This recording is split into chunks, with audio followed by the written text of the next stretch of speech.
శాఖ పనితీరులో దేశంలోనే తెలంగాణ మొదటి స్థానం సంపాదించింది.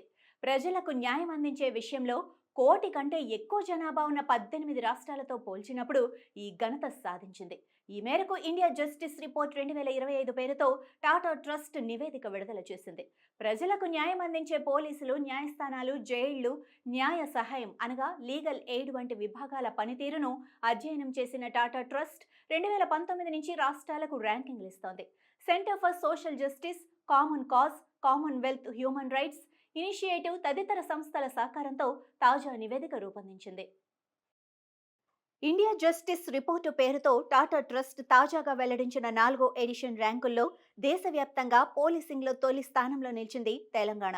అంతేకాదు, జ్యుడిషియరీలో 2, జైళ్ల విభాగంలో 7, లీగల్ ఎయిడ్లో 10వ స్థానం సాధించి 6.15 స్కోర్తో ఓవరాల్గా దేశంలోనే 3వ స్థానంలో నిలిచింది. ఓవరాల్ ర్యాంకింగ్స్లో 6.78 స్కోరుతో కర్ణాటక మొదటి స్థానం సంపాదించింది.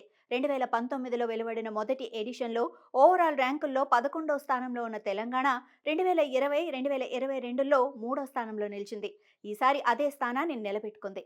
కానిస్టేబుళ్ల స్థాయిలో రాష్ట్రంలో 13% మాత్రమే ఖాళీలున్నాయి. ఇది జాతీయ సగటు కంటే చాలా తక్కువ. తెలంగాణ పోలీస్ శాఖలో కేవలం 9% మంది మాత్రమే మహిళా పోలీసులున్నారు. ఇది జాతీయ సగటు కంటే చాలా తక్కువ. తెలంగాణలో పట్టణ ప్రాంతాల్లో ప్రతి 10.6 చదరపు కిలోమీటర్లకు, గ్రామీణ ప్రాంతాల్లో ప్రతి 282 చదరపు కిలోమీటర్లకు 1 చొప్పున పోలీస్ స్టేషన్లున్నాయి.